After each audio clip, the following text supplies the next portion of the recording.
अपने देशभक्त मित्रों से कुछ बातें बीच बीच में करते रहना आवश्यक लगता है। आज भी कुछ बातें याद आईं। अब मेरी आयु अधिक है और कई बार बहुत सी बातें बताने को मन होता है, इसलिए मुझे लगता है कि जब समय आए, जब समय मिले तो मुझे बता देना चाहिए,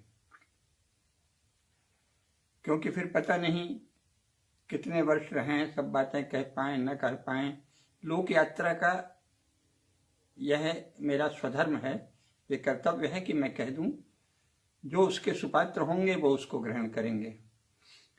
तो मुख्य बताना यह है कि बहुत सी बातों में हमारी नई पीढ़ी में जो गैर जानकारी है उसमें उनकी कोई योग्यता या पात्रता का कोई दोष नहीं है।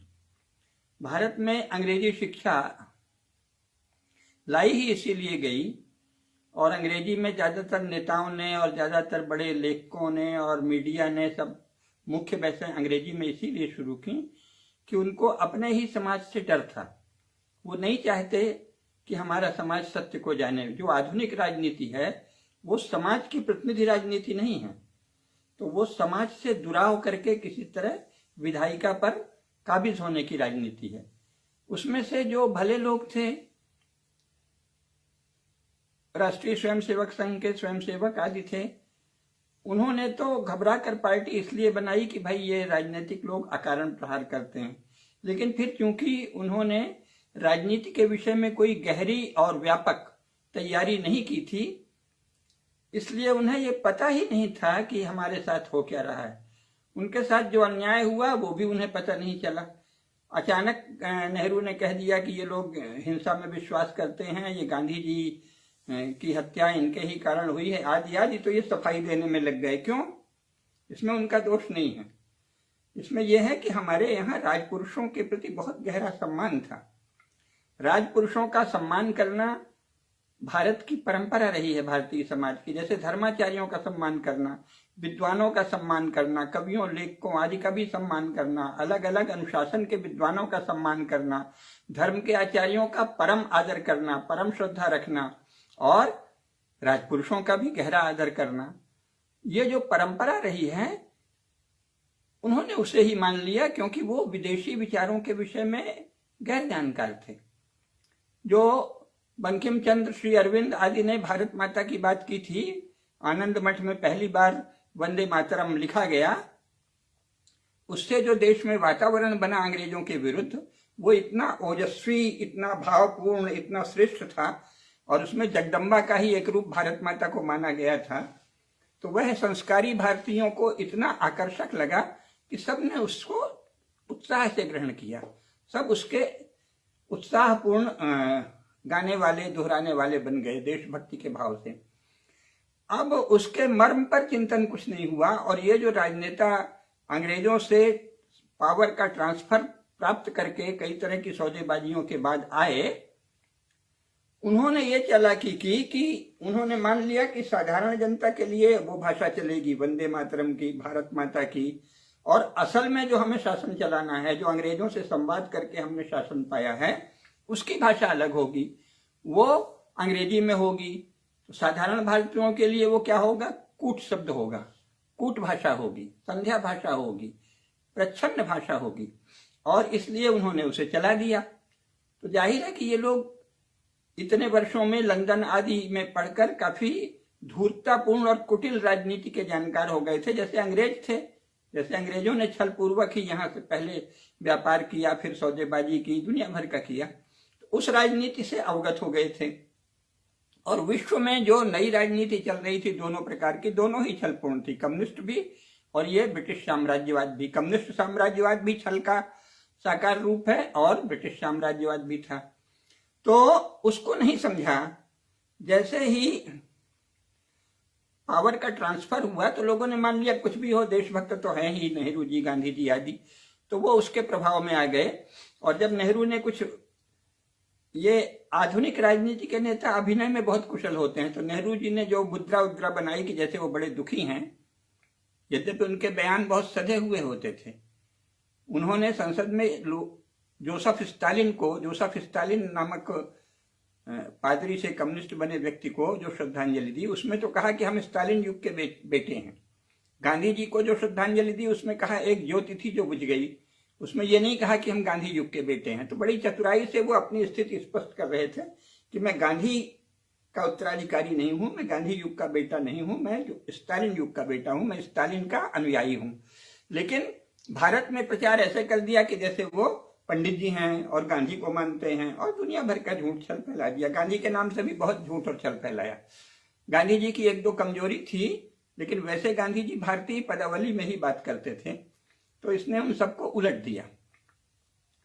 तो अभी मूल बात यह है कि उसको नहीं जानने के कारण संघ वाले भी सफाई देने लगे, नहीं नहीं हम हिंसावादी नहीं हैं, नहीं नहीं हम भी शांतिवादी हैं, नहीं नहीं पंडित जी शांति के नाम पर थोड़ा गलत फहमी पाल रहे हैं, शांति ये नहीं होती वो होती है। अरे आप किससे बात कर रहे हैं? कल को आप चोर को बताने लगे कि नहीं नहीं ईमानदारी, वो कहे कि मैंने बड़ी ईमानदारी से जीवन दिया है, तो आप बताने लगे नहीं ईमानदारी ये नहीं है, ईमानदारी ऐसे होती। ये तो मूर्खता है। जवाहरलाल का शांति से क्या लेना देना? पंचशील जो है वो चीन और भारत के बीच दुरभि संधि को छिपाने के लिए गढ़ा गया एक नारा था, नारेबाजी थी, छल था। इसका वास्तविक किसी पंचशील से, भगवान बुद्ध द्वारा उपदेशित सनातन धर्म के पंचशील से क्या रिश्ता था? कोई रिश्ता नहीं था। इसी प्रकार वो शांतिवादी हैं। ये तो सोवियत संघ की, कम्युनिस्ट इंटरनेशनल की योजना थी कि दुनिया में और किसी भी देश के पास शस्त्र न रहे, सेना ज्यादा नहीं रहे, हम सेना देंगे, तुम हमारे अधीन रहो, हम तुमको संरक्षण देंगे। इसलिए भारत की जो ब्रिटिश काल से चली आई सेना थी, जिसको और मजबूत किया था, और भारतीय राजाओं की अपनी सेनाएं थीं, उन सबको उसने सोचा अब सब धीरे धीरे कमजोर हो जाएं। तो भारतीय सेना बनी अंग्रेजी पैटर्न पर। जो भारत के राजाओं की सेनाएं थीं उनका विघटन कर दिया गया या कहीं विलय कर दिया गया, और इसके बाद उस सेना को भी अधिक सशक्त, अधिक शक्तिशाली, अधिक शस्त्र संपन्न, अधिक सैन्य बल संपन्न न बनाया जाए। इसके लिए सोवियत संघ ने कहा कि हम हैं ना, हम हैं आपकी रक्षा के लिए, आप तो शांतिवाद का अभियान चलाइए। ये सब कम्युनिस्ट प्रेरित शांतिवाद था, ये संघ वालों को नहीं पता था, तो वो अपने को शांतिवादी दिखाने में लग गए। अब उसने कम्युनिस्ट नारेबाजी, स्लोगन्स, नारे, हम तो स्लैंग भी कहते हैं, ये सब प्रचारित कर दिए। गरीबी हटाओ, निरर्थक बातें, ये आजादी झूठी है, देश की जनता भूखी है। जैसे कि इन्होंने देश की जनता क्यों भूखी है? हिंदू धर्म के कारण। अंग्रेजों ने शोषण किया है, ये राजनीति की बहस से बाहर कर दिया। ये आजादी झूठी है, देश की जनता भूखी है। अरे बाबा, देश की जनता भूखी है तो कौन जिम्मेदार है? अंग्रेज। और जब अंग्रेज जिम्मेदार हैं तो अंग्रेजों की व्यवस्था क्यों रहे भारत में? ये सब बहस चलती, उसे दबा दिया। ये आजादी झूठी है, देश की जनता भूखी है। कम्युनिस्टों ने इस तरह से हवा फैलाई कि ये हिंदू व्यवस्था में ही कोई दोष है।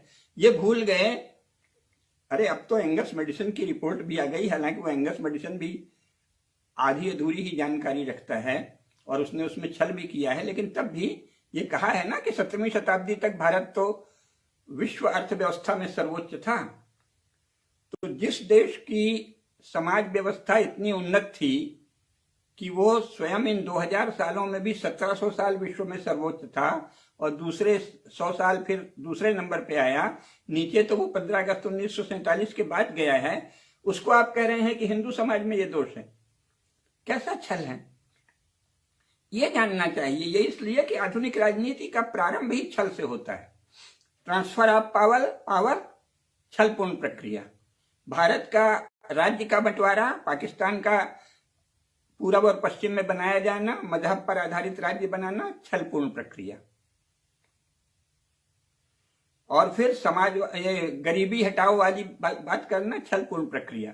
क्योंकि ऐसी नीतियां बनाई गई कि भारत का कच्चा माल तो ज्यादा से ज्यादा इंग्लैंड, फ्रांस और अमेरिका को जाए, और वहां के बने नए नए जो सामान हैं वो यहां महंगे दामों में आए।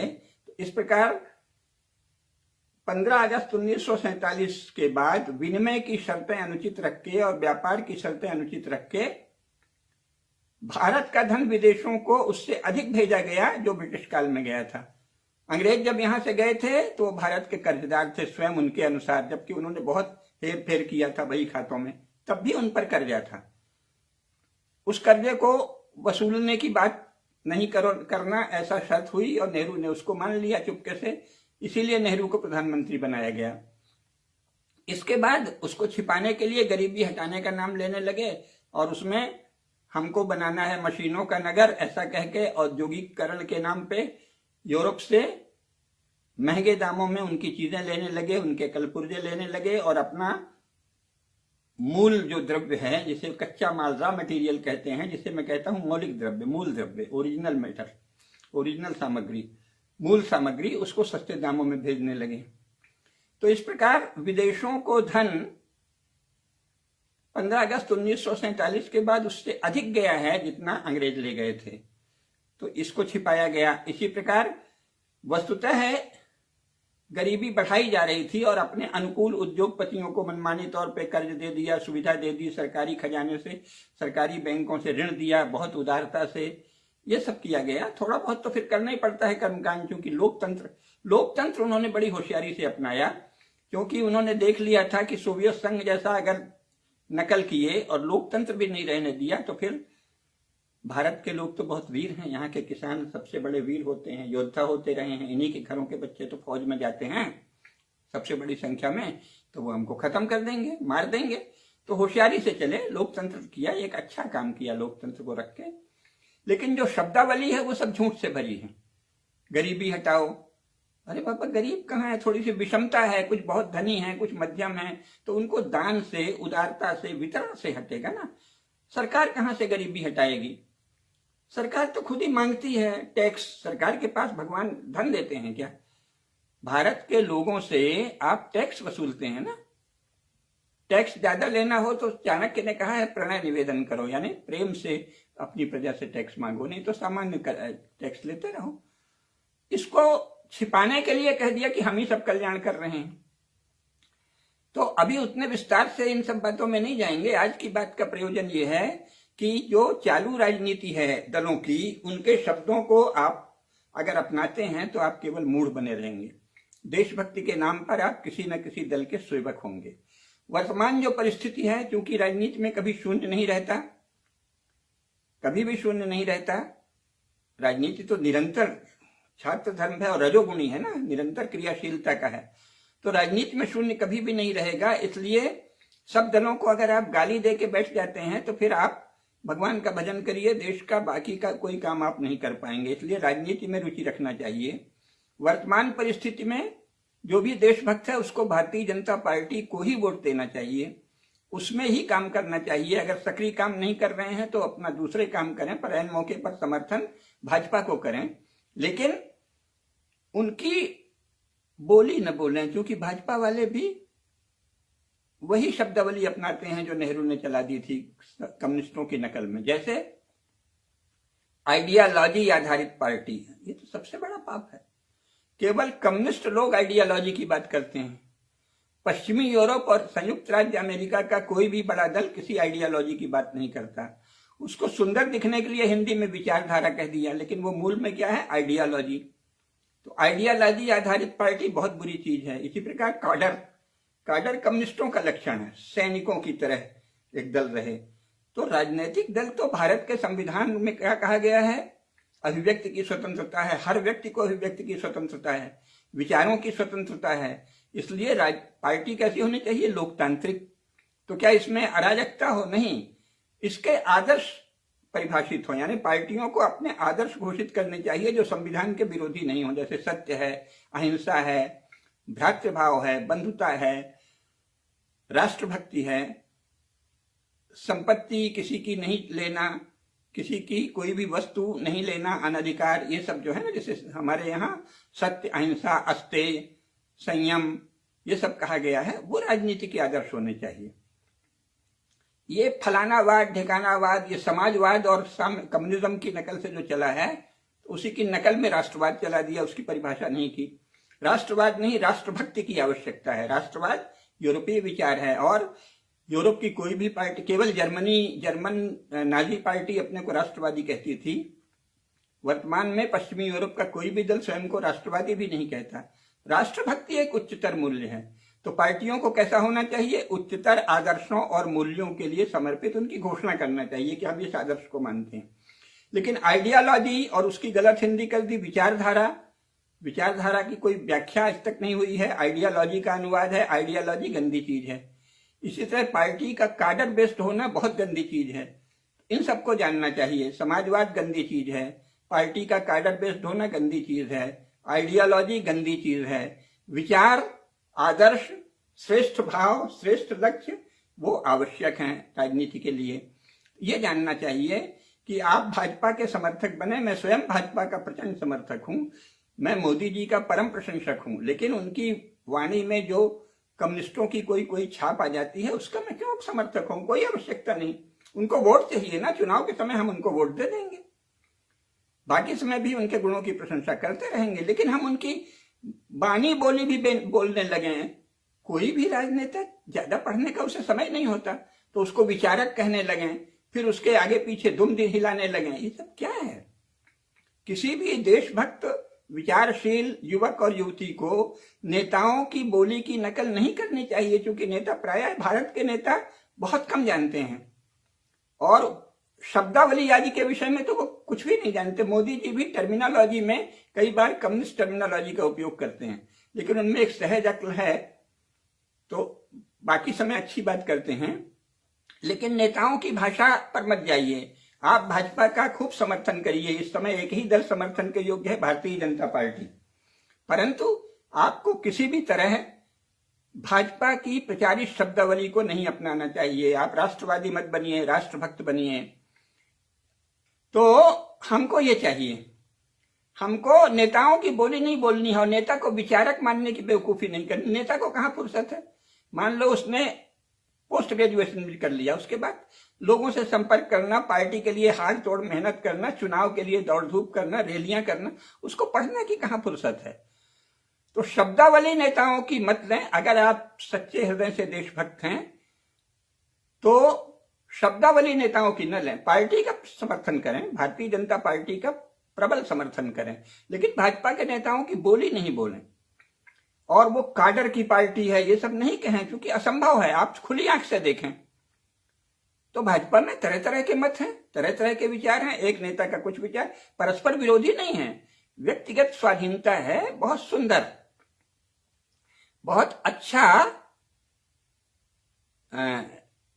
विवेक पूर्वक हर आदमी अपना रखता है। इस बात में हमारा थोड़ा सा ये मत है, उसका हट के जरा सा भिन्न है। काडर में क्या होता है? काडर यानी सैनिक अनुशासन। काडर आधारित पार्टी में नेता बॉस होता है और बॉस क्या करता है? बॉस जो बोलेगा सब उसकी दुम हिलाते हैं, पूंछ हिलाते हैं। तो काडर बेस्ड जो पार्टी होती है उसमें काडर बुद्धिहीन होता है, वो विचार बंद कर देता है, वो दिमाग को छोड़ देता है।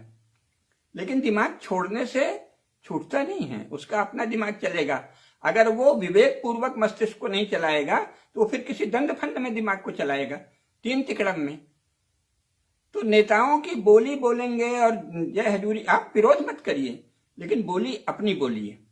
अगर आप अपनी बोली बोलेंगे तो आप स्वतंत्र नागरिक की तरह आचरण करेंगे और स्वतंत्र नागरिक की तरह भाजपा का समर्थन करिए, स्वतंत्र नागरिक की तरह भाजपा को वोट दीजिए। ये जो यूरोपीय नकल में बने राजनीतिक दल हैं, इनसे प्रेरणा मत लीजिए, इनको पसंद कीजिए। जो अच्छा लगे उसे पसंद कीजिए, जो अच्छा ना लगे उसे नापसंद कीजिए। ये आपके पसंद नापसंद की चीज है, आपके प्रेरणा की चीज नहीं है, क्योंकि किसी विचार से नहीं बने। बीच बीच में मैं फेसबुक में बाकी बातें बताता ही हूं कि ये जो संविधान स्वयं में एक विचारधारा, संपूर्ण विचारधारा है, तो कायदे से किसी भी आइडियोलॉजी को मानने वाली पार्टी का रजिस्ट्रेशन ही नहीं होना चाहिए, काडर बेस्ड पार्टी का रजिस्ट्रेशन ही नहीं होना चाहिए। लेकिन वो अच्छा, भारत के संविधान में राजनीतिक पार्टी का कोई उल्लेख नहीं है, कोई उल्लेख ही नहीं है।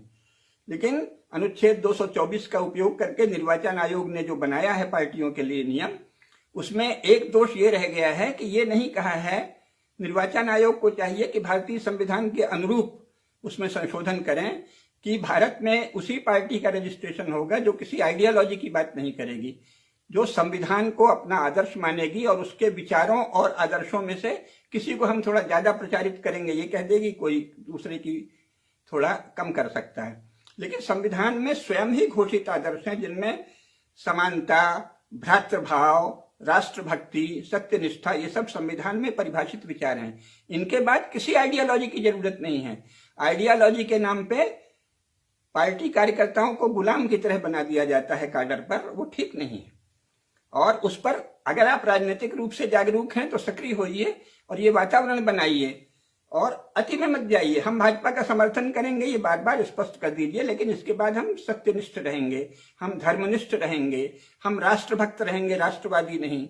सनातन धर्म का पालन हो राज्यकर्ताओं द्वारा, इसमें संविधान बिल्कुल बाधक नहीं है। यह मैंने अपने कई वीडियोज में बताया है, आप जान लीजिए। तो भारत के शासक अगर सनातन धर्म का पालन नहीं कर रहे हैं, अगर सनातन धर्म को राज धर्म नहीं बना रहे हैं, तो ये उनका दोष है, नेताओं का दोष है, चाहे वो भाजपा ही क्यों न हो। जैसा मैंने बताया है, वो ये घोषित कर सकते हैं कि हम सार्वभौम मूल्यों को नागरिकता का आदर्श मानते हैं। तो भारत में उसी व्यक्ति को नागरिकता मिलेगी जो सार्वभौम मूल्यों में श्रद्धा प्रकट करे। क्या श्रद्धा प्रकट करे? सत्य, अहिंसा, भ्रातृभाव, राष्ट्रभक्ति। हाँ संजय जी नमस्कार। इनमें जो निष्ठा व्यक्त करे उसे ही नागरिकता मिलेगी। अगर कोई कहे कि नहीं हमारा मजहब बहुत ऊंचा है और जो इस मजहब को नहीं मानेगा उसे हम मार देंगे या बलपूर्वक अपने मजहब में ले आएंगे, तो उसकी नागरिकता तत्काल रद्द हो जाएगी। अगर आप ये कह दें कि यूनिवर्सल वैल्यूज, सार्वभौम मूल्य, सत्य, अहिंसा, आस्ते आदि हमारे आदर्श हैं, तो सही। और ये हिंदू शब्द मत बोलिए, कोई जरूरत नहीं है, आप सार्वभौम मूल्य बोलिए, सार्वभौम जीवन आदर्श बोलिए, उससे हमारा प्रयोजन भी सिद्ध हो जाएगा और विश्व में कोई कहेगा भी नहीं, कहना हम तो भाई यूनिवर्सल वैल्यू मानते हैं, सत्य, अहिंसा, भ्रातृभाव, राष्ट्रभक्ति, परस्पर प्रेम, कोई किसी के मत या पंथ की निंदा नहीं करे, कोई ये नहीं करे कि हम दूसरे को अपने पंथ में लाएंगे, अपने मत में लाएंगे, अपने मजहब में लाएंगे, अपने रिलीजन में लाएंगे। गांधी जी ने तो ईसाइयों की सभा में ये कहा था, ईसाई पादरियों की सभा में, कि अगर तुम अकेले में भी ये प्रेयर करते हो कि हे भगवान, हमारा जो पड़ोसी है जो अभी क्रिश्चियन नहीं बना है, उसके हृदय में आप अपना जीसस का प्रकाश भर दो, तो ये हिंसा है। ये गांधी जी का वक्तव्य है कई बार, क्योंकि तुम उसका धर्म छीनना चाहते हो। यानी मारना नहीं, काटना नहीं, दबाव डालना नहीं, लोभ देना नहीं, केवल कामना करना कि ये हिंदू जो है वो ईसाई बन जाए, ये स्वयं हिंसा है। ये गांधी जी के अनुसार है। कोई यदि ये कामना करे, अभी मुझसे एक संवाद था तो उसमें कोई अग्रवाल नाम के सज्जन थे, उन्होंने कह दिया साहब हमारे यहाँ एक लड़की है, वो लड़की बहुत अच्छी है, बहुत कायदे से रहती है, बड़ी सच्ची है, तो कोई उसके सामने इस्लाम की, और मुसलमान है, कोई उसके सामने इस्लाम की निंदा की हिम्मत नहीं करता। तो मैंने कहा कि अगर उसके सामने कोई हिंदू धर्म की निंदा की हिम्मत करता है तो वो गलत लड़की, क्योंकि आप हिंदू को चाहते हो कि वो इस्लाम की निंदा नहीं करे, यही चाहते हैं ना, वो अग्रवाल साहब यही चाहते थे, इस्लाम की निंदा मत करिए, अच्छी लड़कियां, अच्छे लड़के भी हैं। अगर हिंदू इस्लाम की निंदा नहीं करे तो वो अच्छा हिंदू है, तो फिर वही अच्छा मुसलमान है जो हिंदू धर्म की कभी निंदा नहीं करे। जिसके सामने हिंदू धर्म की निंदा की कोई हिम्मत नहीं करे वो अच्छा मुसलमान है, जिसके सामने हिंदू धर्म की निंदा की कोई हिम्मत नहीं करे वो अच्छा ईसाई है। ये नहीं कि हम मुसलमान हैं तो हमारे सामने इस्लाम की बुराई नहीं कर सकते, तो तुम भारतीय नागरिक होने लायक नहीं हो। जब तुम कहोगे कि हमारे सामने हिंदू धर्म की भी निंदा नहीं हो, क्योंकि ये बहुसंख्यकों का धर्म है, इनके कारण ही भारत में लोकतंत्र है, हम इनकी ही छत्र छाया में रह रहे हैं, ऐसा जब आप कहेंगे और हिंदू धर्म का सम्मान करेंगे, तभी आप भारत के नागरिक होने के लायक हैं, और तब आपको इस्लाम मजहब भी सार्वभौम मूल्यों के अनुशासन में उसका पालन करने की पूरी छूट होगी। तो सार सबका यह है कि हम अपने विचारों को स्वतंत्र रखें, तेजस्वी रखें। नेता बेचारे विचारक नहीं होते, नेताओं को विचारक कहना बंद कर दीजिए अगर आप में तनिक भी सत्यनिष्ठा है, और नेताओं की शब्दावली गुलामों की तरह मत अपनाइए। आप स्वतंत्र देश के नागरिक हैं। मैंने कहा ना, मैं तो छाती खोल के भाजपा का समर्थक करता हूं, भाजपा का परम समर्थन हूं, लेकिन भाजपा की शब्दावली से मुझे कोई मतलब नहीं। अगर मोदी जी भी कम्युनिस्ट शब्दावली बोलते हैं तो मैं उसका विरोध करता हूं। तो सनातन धर्म यानी यूनिवर्सल वैल्यूज भारत के राज्य का आदर्श बने, भारत की नागरिकता की अनिवार्य शर्त यूनिवर्सल वैल्यूज बने, सत्य, अहिंसा, बंधुता, राष्ट्रभक्ति, प्रेम, मैत्री, सबके प्रति प्रेम, बहुसंख्यक समाज के प्रति प्रेम तो उसमें शामिल है ना। आपको हिंदू धर्म से प्रेम नहीं है तो फिर आप भारत में नागरिक कैसे हो सकते हैं? तो और इसमें कोई बाधा नहीं है, संविधान इसमें पूरी व्यवस्था देता है, पूरी छूट देता है। आप में से जो लोग पहले से मुझे जानते हैं वो जानते होंगे कि मैं कह रहा था कि धारा 370 को हटाने में कोई समस्या नहीं, ये मैं 30 वर्ष से कह रहा था और सब कह रहे थे धारा 370 हटी तो खून खराबा हो जाएगा, ये हो जाएगा, वो हो जाएगा, और अमित शाह जी और मोदी जी आए और यूं हटा दिया, कुछ भी नहीं हुआ। इसी तरह भारत में यूनिवर्सल वैल्यूज सत्य, अहिंसा और प्रेम, राष्ट्रभक्ति, भाईचारा, इनको मानने वाले को ही नागरिक रहने का अधिकार है। बाकी लोगों को हम मारेंगे नहीं, भगाएंगे नहीं, ये सब फालतू की बातें बंद हो। कोई हिंदू किसी को नहीं मारता, चींटी को तो मारता नहीं, लेकिन उसे नागरिक अधिकार नहीं मिलेंगे। उसे यहाँ रोटी, कपड़ा, मकान की सामान्य सुविधा रहेगी, मेहनत करे खाए, लेकिन उसको वोटिंग राइट नहीं होगा, उसको नागरिकता के कोई अधिकार नहीं रहेंगे, उसको सामान्य मनुष्य जैसे कोई प्रवासी होता है, विदेशी होता है, उतने अधिकार रहेंगे। जो स्वाधीन है, जो सत्य, अहिंसा, प्रेम, भाईचारा और राष्ट्रभाव को मानता है, जो सार्वभौम मूल्यों पर, यूनिवर्सल वैल्यूज पर श्रद्धा रखता है, वही भारत का नागरिक होने का अधिकार है। ये संविधान के अनुरूप है। संसद में एक इसका संशोधन करने की आवश्यकता है और भारत के शासकों को इसका पूरा अधिकार प्राप्त है। अगर भारत के शासक ये नहीं कर रहे हैं तो ये उनकी इच्छा है। और जो पार्टियों के कार्यकर्ता चाटुकारिता करके कहते हैं क्या करें, संविधान बाधा है, वो कृपा करके ये पाप ना करें। संविधान किसी काम में बाधा नहीं है। संविधान भारत में धर्म की प्रतिष्ठा में बिल्कुल बाधक नहीं है। संविधान सार्वभौम मूल्यों को नागरिकता की शर्त बनाने में बिल्कुल बाधा नहीं है और विश्व भी बाधा नहीं है। सारा विश्व आपका स्वागत करेगा कि एक पहल भारत ने की है। सत्य, अहिंसा, प्रेम, भाईचारा और राष्ट्रभक्ति, इनको मानना भारत का नागरिक होने की अनिवार्य शर्त है। इसमें संविधान कहीं बाधक नहीं है। तो ये बताना है। आज मैं थोड़ा थोड़ा ही बताया करेंगे क्योंकि ताकि आप लोग इन गहरी बातों में से एक एक टुकड़े को समझ जाएं। तो आज इतना ही बताना है कि आप भाजपा का समर्थन करिए, परंतु भाजपा के नेताओं की शब्दावली बिल्कुल मत बोलिए। वो यूरोपीय राजनीति के विषय में कुछ भी नहीं जानते। व्यवहार में सब जानते हैं, जब प्रधानमंत्री बन गए, बड़े हो गए तो सब जगह जाते हैं। बहुत सुंदर मोदी जी प्रधानमंत्री के रूप में बहुत सुंदर आचरण कर रहे हैं, पर वो कोई विचारक नहीं है। तो आप उनकी शब्दावली मत बोलिए। आप राष्ट्रवादी मत बनिए, राष्ट्रभक्त बनिए। आप भारत की नागरिकता के लिए सत्य, अहिंसा, प्रेम, भाईचारा और राष्ट्रभक्ति अनिवार्य हो, यूनिवर्सल वैल्यूज अनिवार्य हो, इसकी मांग करिए। स्वतंत्र रहिए। नेताओं को वोट दीजिए ना, नेता को वोट ही चाहिए आपसे। बाकी आप फालतू, जैसे आडवाणी जी ने कहा था लोकतंत्र में, मीडिया के लिए कहा था आपातकाल के बाद कि भाई आपसे जरा झुकने कहा गया था तो आप तो रेंगने लगे। तो इसी तरह पार्टी कोई भी, भाजपा भी, कोई भी पार्टी जो सत्ता में है वो आपसे रेंगने नहीं कह रही है।